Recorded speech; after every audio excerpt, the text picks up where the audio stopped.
A paz do nosso Senhor Jesus Cristo esteja com todos vocês. Espero que todos vocês estejam bem. Iniciaremos esse encontro de hoje. O homem, a criação de Deus, criado à sua imagem e semelhança. Então trataremos hoje do ser humano. Em nome do Pai, do Filho e do Espírito Santo. Amém.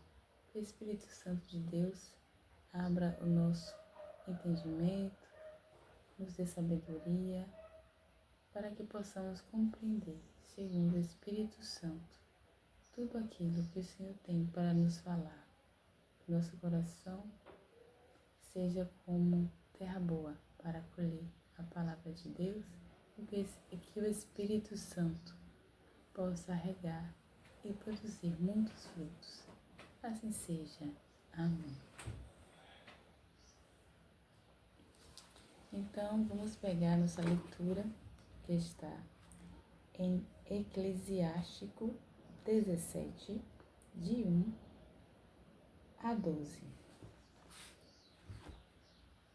Deus criou o homem da terra, formou-o segundo a sua própria imagem e o fez de novo voltar à terra. Revestiu-o de força segundo a sua natureza. Determinou-lhe uma época e um número de dias. Deu-lhe domínio sobre tudo o que está na terra. Fê-lo temido por todos os seres vivos. Fê-lo senhor dos animais e dos pássaros. De sua própria substância, deu-lhe uma companheira semelhante a ele, com inteligência, língua, olhos e ouvidos, e juízo para pensar.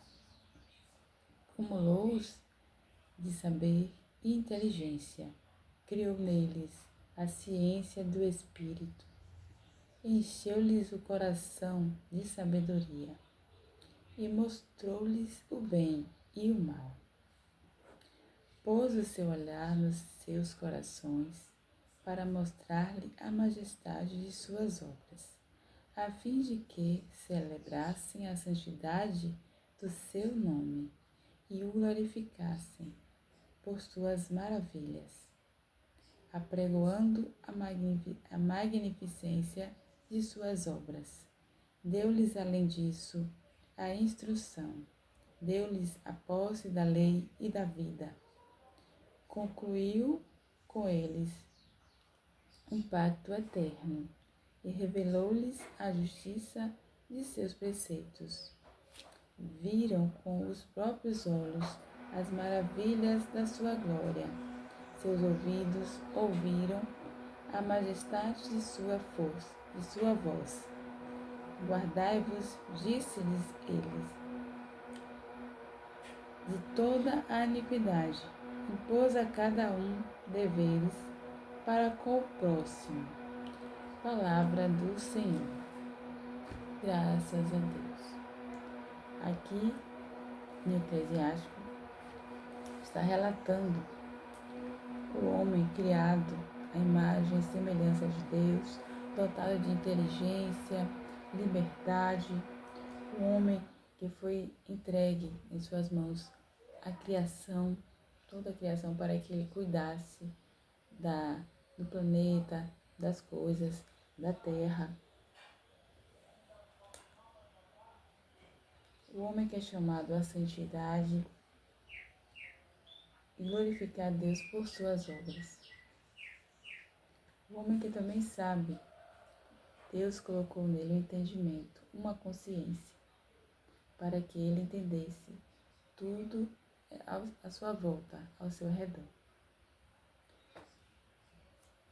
Então vamos para o catecismo entender o que a igreja nos ensina, fala sobre o ser humano, sobre a criação. Também sobre a criação, sobre o ser humano, né? A criação, o ser humano, o homem criado por Deus. a dignidade do ser humano. Na seção que fala do homem, criado à imagem e semelhança de Deus, a partir do parágrafo 1700.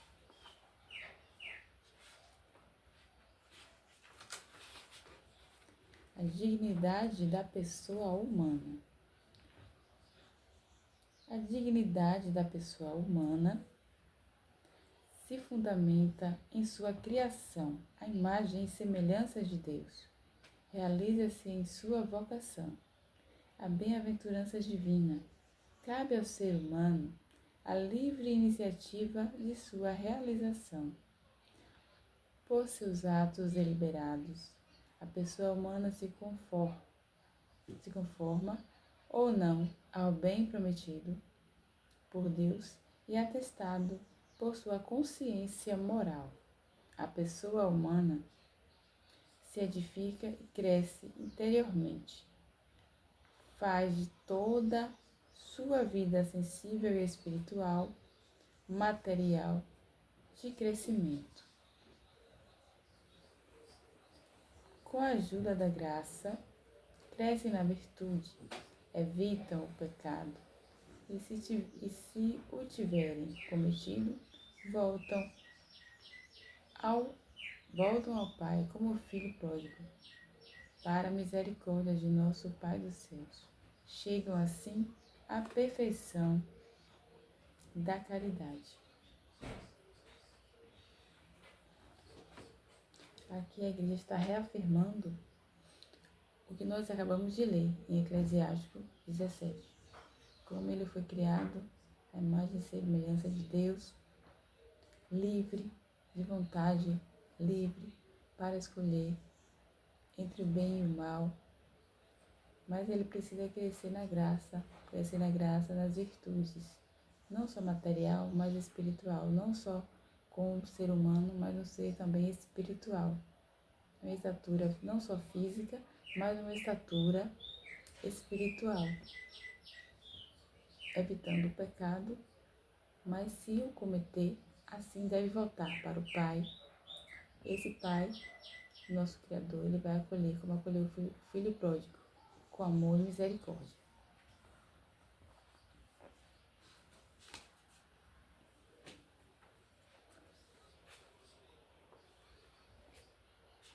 Então, no capítulo não, no parágrafo 1710,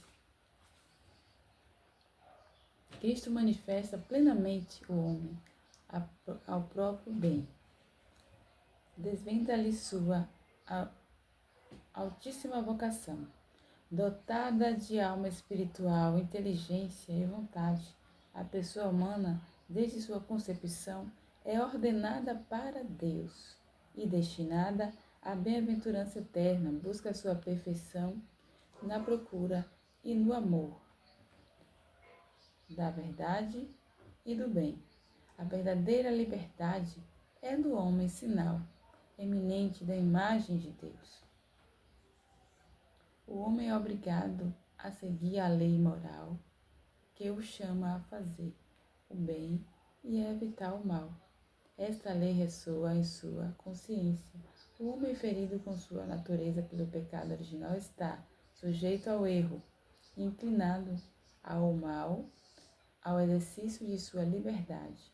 Quem crê em Cristo tem a vida nova no Espírito Santo. A vida moral, desenvolvida e amadurecida na graça, deve complementar-se na glória do céu.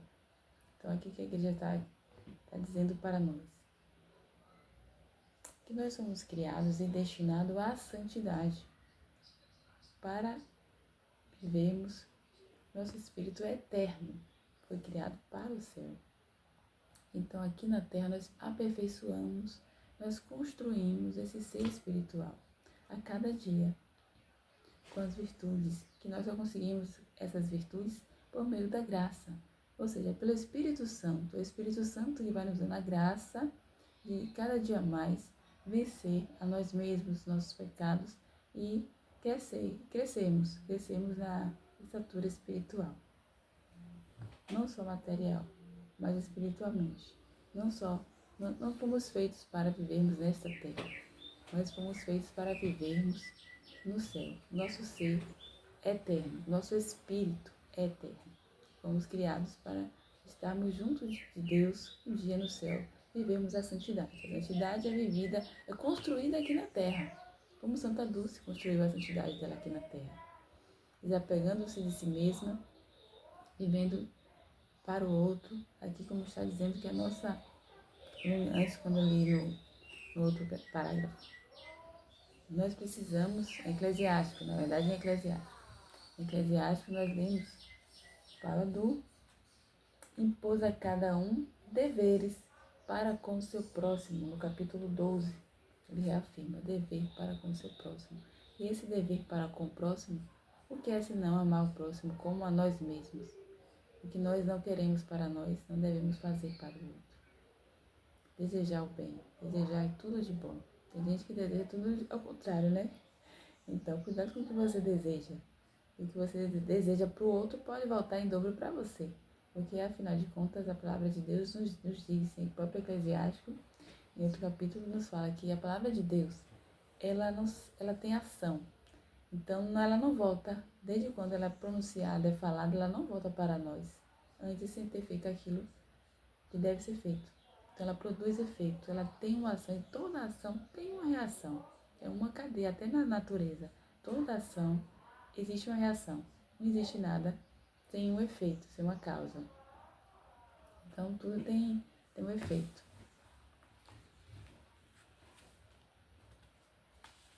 E 715.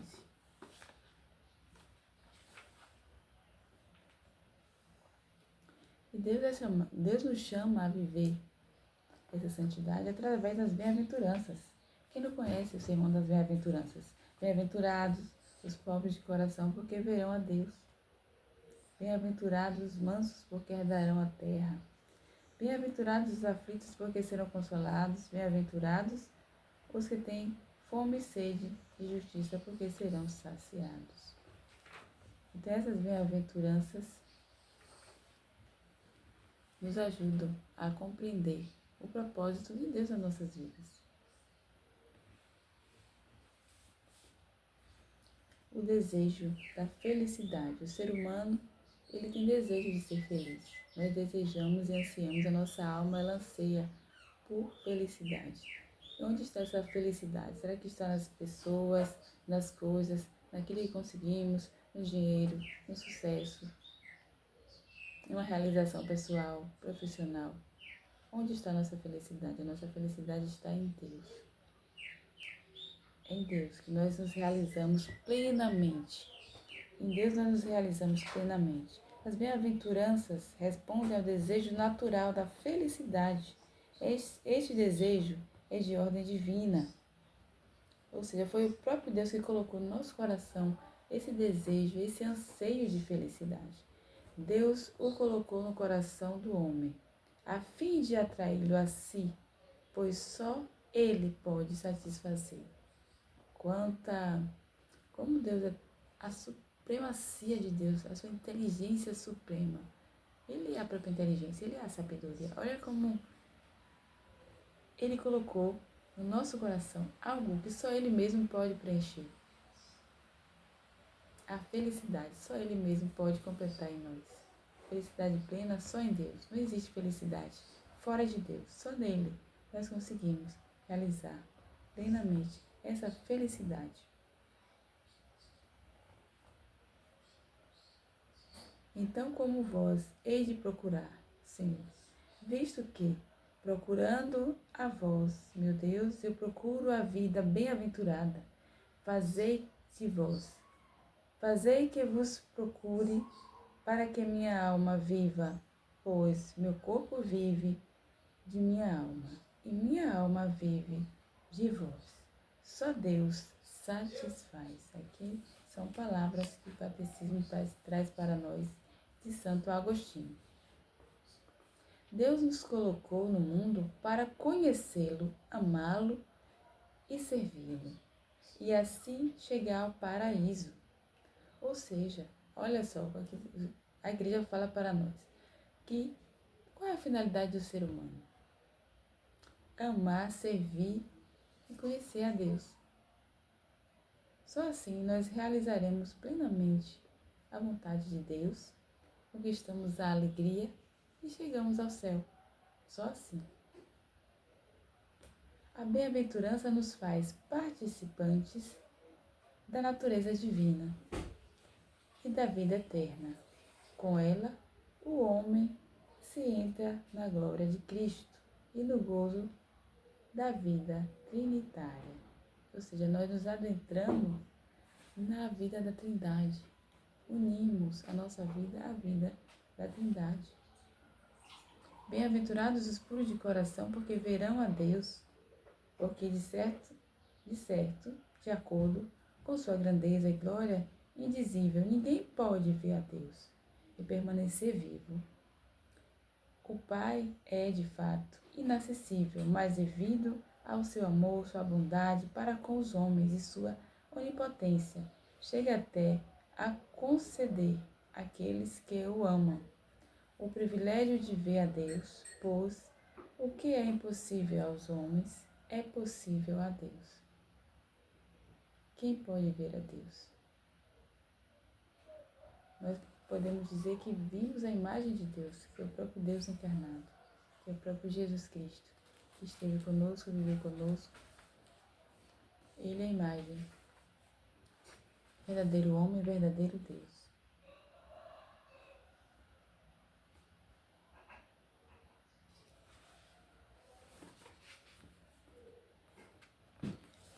Deus nos criou livres.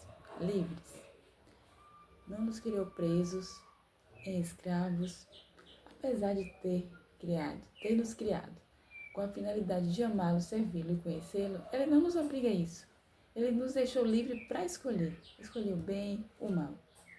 Escolher até se queremos ir para o céu ou para o inferno, porque somos nós que escolhemos. Somos nós que construímos uma ponte cada dia, cada pedrinha, cada virtude, cada ação boa ou ruim que nós fazemos. Nós estamos construindo um caminho, uma estrada, uma ponte que vai nos ligar, seja o céu, seja o inferno. Somos nós que escolhemos.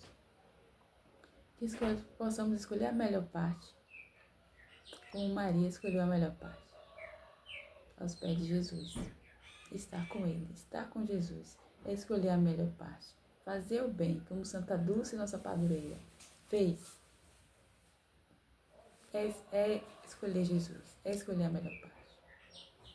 É escolher e construir um caminho para o céu. Então, que possamos escolher esse caminho para o céu, fazendo cada dia o bem a todos aqueles. Não importa se é nosso amigo ou inimigo.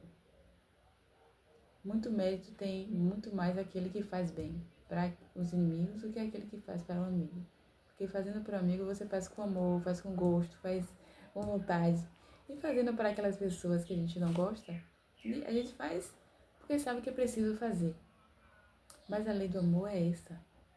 A lei do amor é você fazer justamente o bem, não se importando se a pessoa que você está fazendo esse bem é uma pessoa que gosta ou não de você. O importante é você fazer o bem.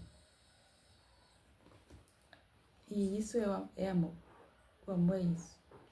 O amor não é amar, é decisão de fazer aquilo que deve ser feito e fazer o bem. Não se importando se aquela pessoa ama ou não você, gosta ou não de você. O importante é você ajudar. Ver o Cristo no irmão. Ver. Eu olho em você. É uma música antiga que eu lembrei aqui agora. Eu olho em você, eu penso em você. Aí vemos a imagem de Cristo no irmão. E é isso que Deus nos chama, a liberdade. A liberdade é o poder baseado na razão e na vontade de agir ou não agir, de fazer isto ou aquilo, ou seja, de praticar atos deliberados. Pelo livre-arbítrio, cada qual dispõe sobre si mesmo. A liberdade é no homem uma força de crescimento e amadurecimento na verdade e na bondade.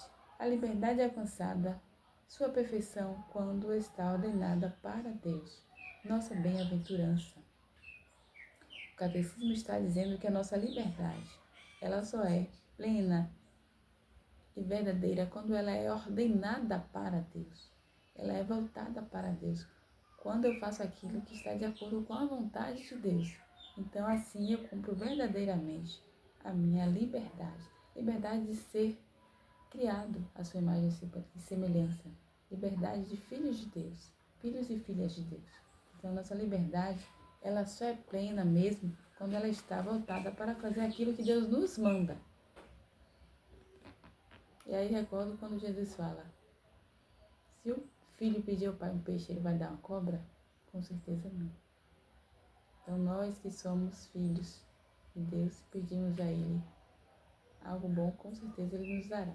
Nossa liberdade está nisso, em fazer e agir de acordo com a vontade de Deus. Porque Deus é um Pai bom, misericordioso. Quanto mais praticar o bem, mais a pessoa se torna livre. Não há liberdade verdadeira a não ser a serviço do bem e da justiça. A escolha da desobediência e do mal é um abuso de liberdade e conduz à escravidão do pecado. Lembremos aqui de Adão e Eva no início, no paraíso. Eles tinham consciência. Deus nos criou com consciências. Consciência, dotados de inteligência, livres para fazer a vontade dele ou não. Adão e Eva no paraíso, Eva sabia. Ela tinha plena consciência de que não podia comer do fruto proibido. Ela tinha plena consciência que era errado e que com certeza iria ter uma consequência, ia trazer uma consequência.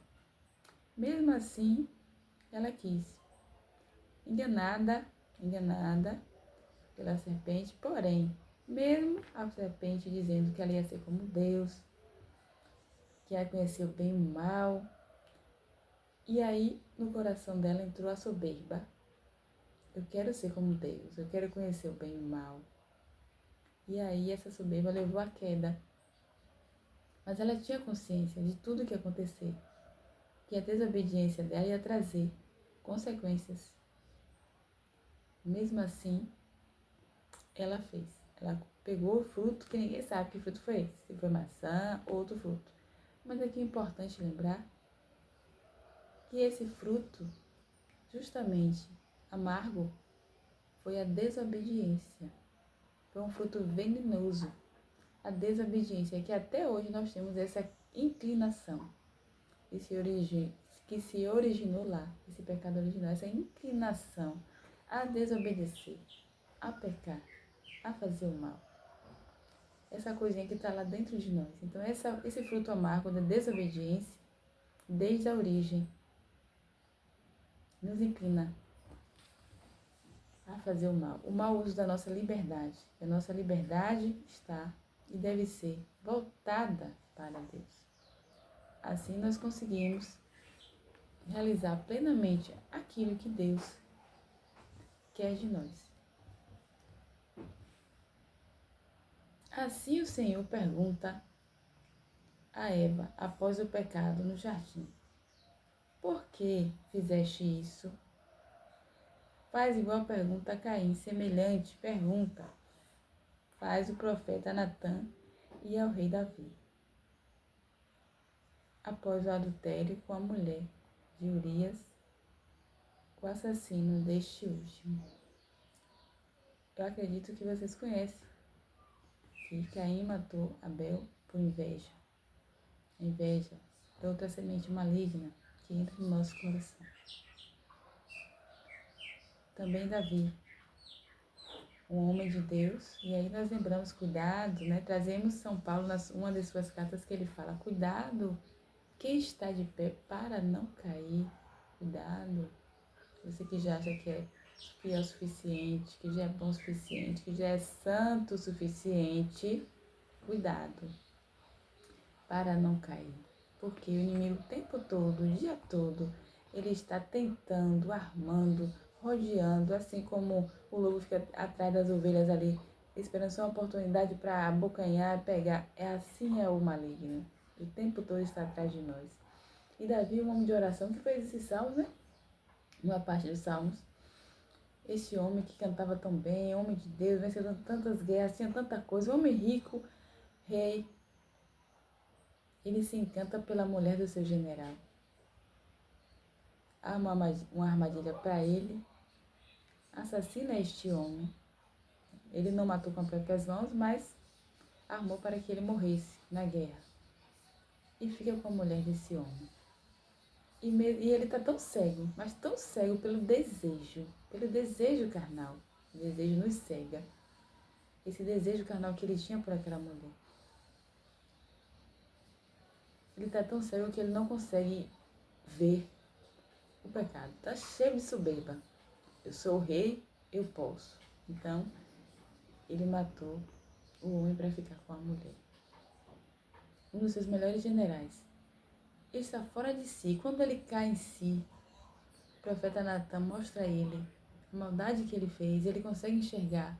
O Espírito Santo abre os olhos e ele vê o mal que ele fez. Esse homem cai em prantos, cai em choro e compõe aquele salmo tão lindo que nós conhecemos. Salmo 50. Tens piedade, ó meu Deus, misericórdia, pois pequei.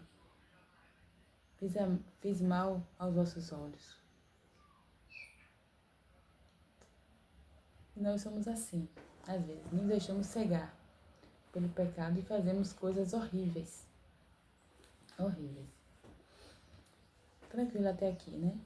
Estamos atentos. Vamos adiante. Vamos adiante. A moralidade e os atos humanos.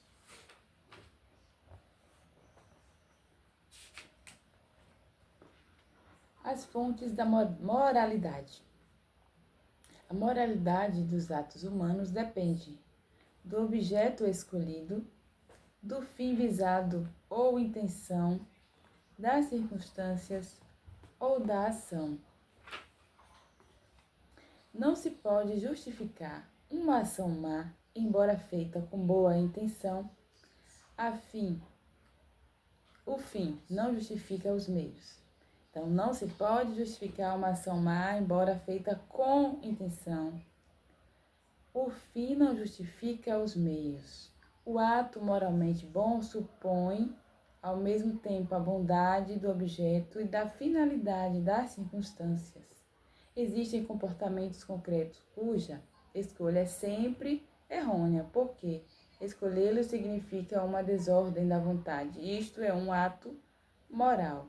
Não é permitido fazer o mal para que, daí, resulte em um bem. Ou seja, se para eu conseguir algo de bom, eu preciso mentir, mesmo que essa coisa que eu consiga, ou que eu queira ajudar alguém, isso eu tenha que mentir, não justifica o meio, que é a mentira, para conseguir algo bom. Isso não justifica. Não é justificável. Então, tudo que nós devemos fazer, devemos trazer a justiça, fazer com justiça.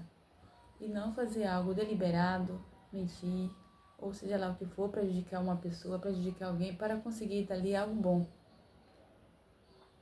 Isso não é justificável, isso não é justiça. A bondade, ela traz justiça em si. Ela não vem deliberadamente. E ela é ordenada, como nós falamos. Nossa liberdade, ela é ordenada para Deus. E desde quando eu ordeno a minha vontade para Deus, essa vontade, ela vem acompanhada da generosidade, da justiça. E as paixões. Olha como Davi pecou. Segue pela paixão. As paixões carnais, as paixões humanas, os desejos da carne, eles nos deixam desordenados completamente. Então, para isso, nós precisamos ordenar nossas vontades, tudo para Deus. Amar é querer algo de bom para alguém. Todos os demais afetos têm sua fonte no movimento original do coração do homem, para o bem Nada mais é amado a não ser o bem. As paixões são más e o amor é mau. Se o amor é mau, boas, se o amor é bom. O amor ele vem acompanhado de bondade. De bondade. O amor ele não aprisiona, não ofende, não machuca. O amor não faz nada disso. Se vier acompanhado disso, aí já não é amor, é outra coisa. Não vem acompanhado de obsessão, de opressão, nada disso. O amor ele vem acompanhado de razão, de consciência, de liberdade.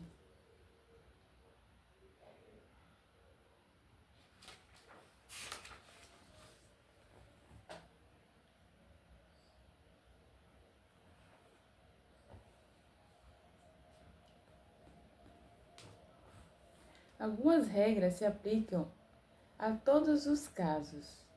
Nunca é permitido praticar um mal para que dali resulte um bem.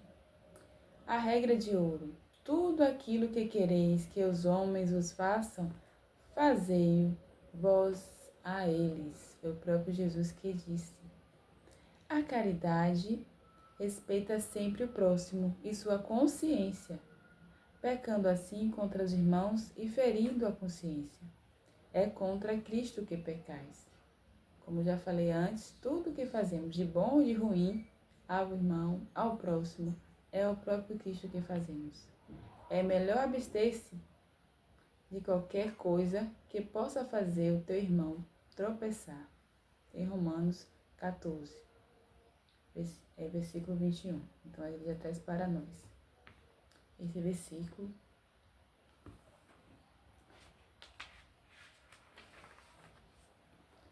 Quanto ao mais, irmãos, ocupai-vos com tudo o que é verdadeiro, digno de respeito ou justo, puro, amável ou honroso, com tudo que é virtude ou louvável. Está aqui em Filipenses 4, capítulo 4, versículo 8.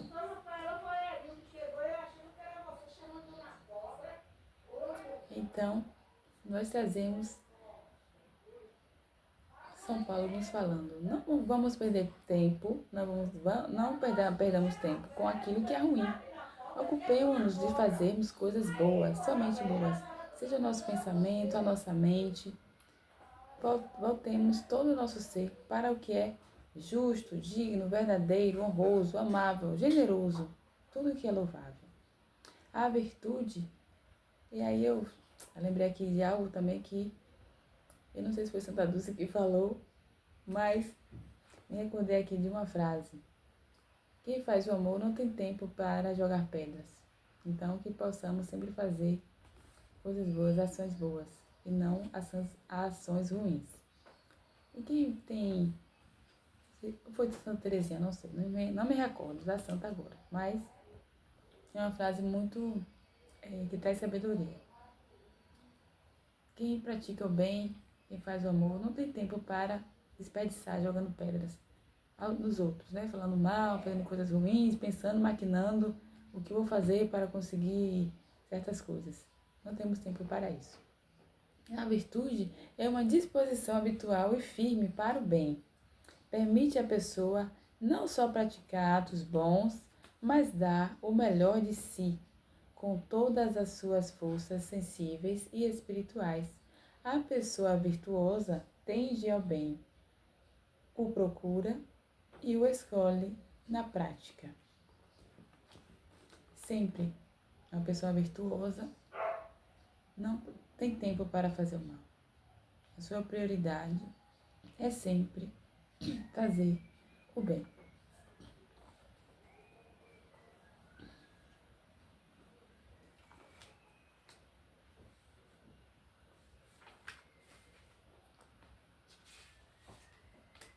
Espero que até o momento vocês estejam entendendo tudo que eu estou falando.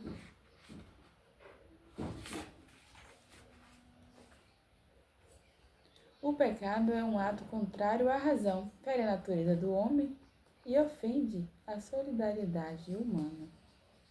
Todo pecado, nos traz consequências, boas ou ruins. Na verdade, ruins.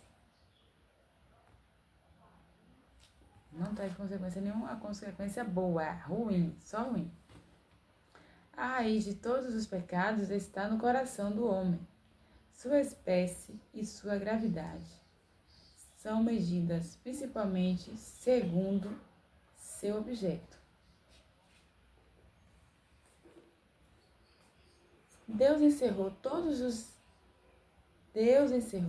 todos na desobediência, a fim de usar de misericórdia com todos. O pecado é uma palavra, um ato ou um desejo contrário à lei eterna. É uma ofensa a Deus, insurge contra Deus, uma desobediência contrária à obediência a Cristo, a obediência de Cristo. Sejamos obedientes à vontade de Deus, assim como Cristo foi, que submeteu-se à vontade do Pai.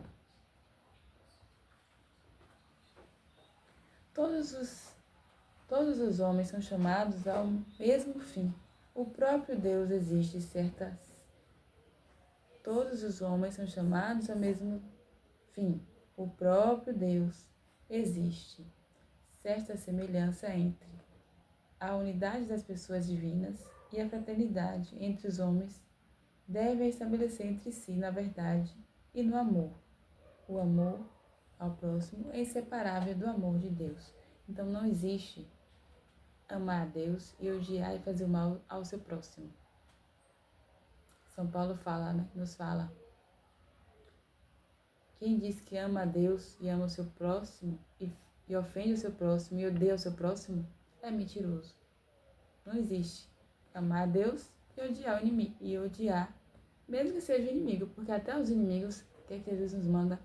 Abençoai aqueles que vos amaldiçoam, orai por aqueles que vos perseguem, faça o bem àqueles que vos odeiam. Então a lei de Deus, a lei é toda contrária àquilo que nós às vezes somos inclinados à maldade. Então, Deus nos chama a fazer o bem, mesmo aqueles que nos fazem mal e nos desejam mal. Façamos o bem sempre, não importa. Aquele velho ditado, fazer o bem sem olhar quem. Então, esses ditados antigos são bem interessantes e cheios de sabedoria, com certeza.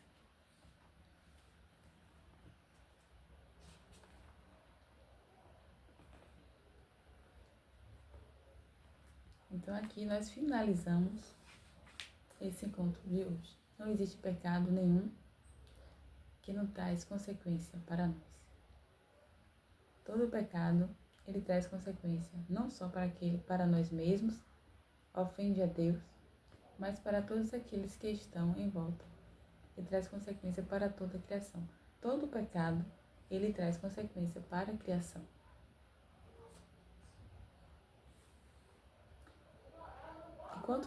Quanto mais nós fazemos o bem, mais nós queremos fazer o bem. Quanto mais fazemos o mal, ele vai perdendo-se a consciência do bem e vai se inclinando cada vez mais para o mal. É algo costumeiro, assim como as virtudes. As virtudes elas são construídas como? Através do nosso esforço em vencer-nos cada vez mais. Nós temos 3 inimigos: o mundo, o diabo e nós mesmos. O pior inimigo desses 3 somos nós mesmos. Por quê? Porque o diabo ele usa o quê? Nossas fraquezas para nos afastar de Deus, para fazermos pecar. Então ele se aproveita das nossas fraquezas. O mundo, nós somos atraídos pelos desejos, pelas coisas do mundo. O que é que nos atrai no mundo? Justamente as nossas fraquezas. Se somos pessoas muito ambiciosas, invejosas, se sentimos muita raiva, impacientes, pessoas com vontade de progredir, de prosperar. Então, às vezes, a ambição, ela está em nós. Mas, se nós não tivermos cuidado, o orgulho, as vaidades, então são muitas coisas.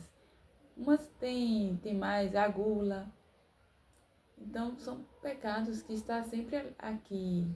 A raiz de todo o pecado está no coração do homem. todo o coração.